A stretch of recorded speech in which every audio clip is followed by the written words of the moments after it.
Sobat Kairos yang dikasihi Tuhan Yesus, renungan kita hari ini tertulis dari Yesaya 64 ayat 9. Demikian firman Tuhan, ya Tuhan, janganlah murka amat sangat, dan janganlah mengingat-ingat dosa untuk seterusnya. Pandanglah kiranya kami sekalian adalah umat-Mu. Sobat Kairos yang kekasih, satu dari berbagai kebiasaan hidup kita manusia adalah hal bermohon atau memohon. Hal ini menunjukkan bahwa kita tidaklah hidup hanya dalam diri kita sendiri. Kita adalah makhluk sosial yang sesungguhnya tidak bisa bergantung dalam diri kita sendiri. Kita tercipta sebagai manusia yang hidup untuk saling berinteraksi dan saling melengkapi. Selain itu juga kita harus sadar bahwa keberadaan kita tidaklah sempurna adanya. Manusia hanya terbuat dari debu tanah atau tanah liat yang dibentuk atau buatan Allah. Itu tadi yang tertulis dalam ayat 7 sebelum nats ini. Saudaraku, keberadaan manusia fana adanya. Selain dari keberadaan kita yang hanya terbuat dari tanah, secara Alkitab juga mencatat bahwa semua manusia sudah berbuat dosa di hadapan Allah Sang Pencipta. Manusia tidak ada yang luput dari dosa. Sobat Kairos yang kekasih, nats ini merupakan bagian dari doa permohonan yang disampaikan Nabi Yesaya dalam bentuk mazmur untuk menyatakan bagaimana penderitaan yang dialami oleh umat Israel akibat dosa-dosa mereka, sehingga Tuhan menyembunyikan wajahnya. Penderitaan yang mereka alami di pembuangan membuat sebagian dari mereka yang kecewa dan putus asa, bahkan ada yang apatis. Kemudian meninggalkan Allah dan pergi menyembah dewa-dewa bangsa Babel. Dalam menyikapi keberadaan umat inilah Nabi Yesaya menyuarakan pertobatan umat. Yesaya bermohon agar Allah yang Maha Kasih itu tidak murka dan menghukum umatnya begitu saja. Inilah yang kita dengar dalam seruan ayat 9 ini, ya Tuhan, janganlah murka amat sangat, dan janganlah mengingat-ingat dosa untuk seterusnya. Pandanglah kiranya kami sekalian adalah umat-Mu. Sobat Kairos, bila mana umat Israel telah melakukan banyak dosa dan mereka harus menerima berbagai penderitaan dan persoalan hidup akibat dosa tersebut, namun melalui Nabi Yesaya mereka mendapat pengampunan dosa dari Allah. Hal ini dapat kita lihat dalam pasal 65 setelah nats ini, di mana Tuhan sendiri menanggapi doa permohonan mereka. Tuhan telah berseru kepada umatnya, ini aku, dalam Yesaya 65 ayat 1. Ini pertanda nyata bahwa Tuhan senantiasa berkenan untuk ditemui.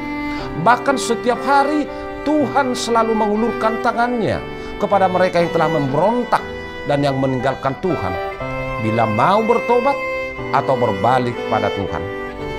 Hal ini menekankan bahwa Tuhan selalu membuka hati bagi setiap orang yang mau berseru dan memohon pengampunan. Maka dalam Mazmur 50 ayat 15 dikatakan, berserulah kepadaku pada waktu kesesakan, aku akan meluputkan engkau dan engkau akan memuliakan aku. Nabi Yesaya berusaha menghadirkan titik temu antara umat Israel dengan Allah dengan cara merubah sikap untuk senantiasa berseru dengan penuh penyesalan dan harus menyadari bahwa penderitaan mereka sesungguhnya adalah karena perbuatan mereka sendiri. Dan dengan kasih Allah yang sesungguhnya begitu besar kepada umatnya, sudah menanti-nantikan sikap penyesalan dan perubahan dari umatnya tersebut.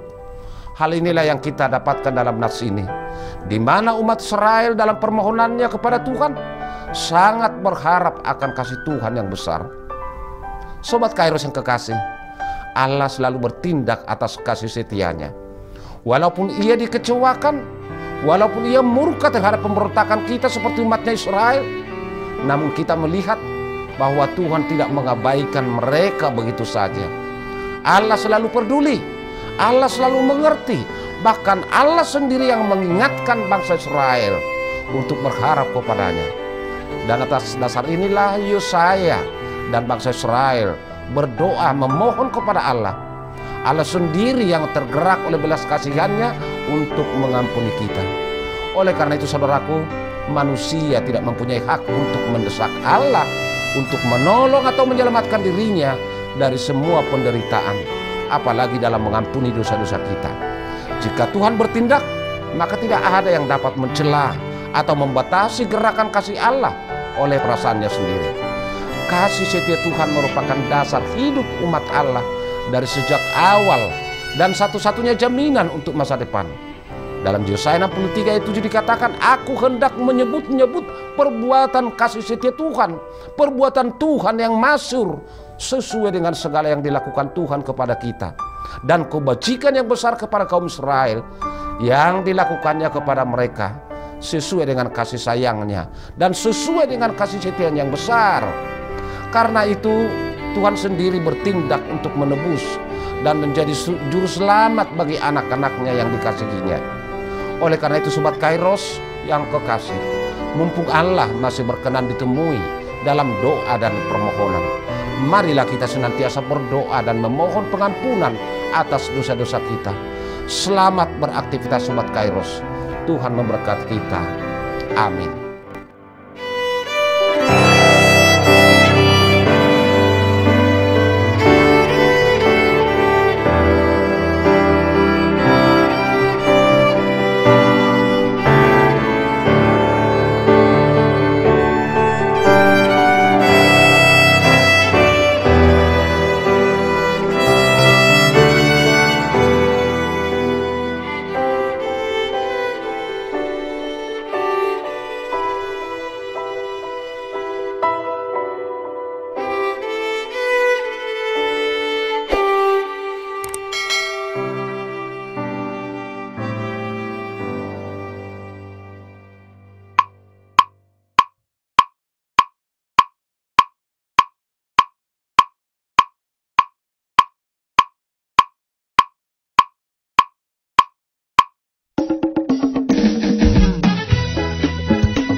HKBP menetapkan tahun 2023 ini sebagai tahun profesionalisme dalam penata layanan yang menjadi orientasi dalam seluruh dimensi dan aras pelayanan HKBP. Orientasi pelayanan ini adalah sebagai upaya menunaikan panggilan gereja secara profesional dengan terang tema, kerjakanlah keselamatanmu dengan takut dan gentar, dari Filipi 2 ayat 12, dan subtema mewujudkan penata layanan Hajuara Bagason yang profesional di tengah-tengah gereja dan masyarakat demi pelayanan jemaat dan penata layanan keuangan untuk menjadi gereja lebih mandiri, berkeadilan, bersukacita, dan meneladani Kristus. Untuk mendukung pelaksanaan tema dan subtema itu, HKBP Distrik 8 DKI Jakarta telah membentuk Panitia Tahun Profesionalisme dalam Penata Layanan di HKBP Distrik 8 DKI Jakarta yang akan bertugas menerjemahkan orientasi pelayanan itu melalui program-program unggul dan prioritas demi kualitas pelayanan di segala aras. Program unggulan dan prioritas didesain dalam bentuk pembinaan, pelatihan, pendampingan, hingga penguatan bagi para pelayan tahbisan, pelayan non-tahbisan, dan seluruh warga jemaat.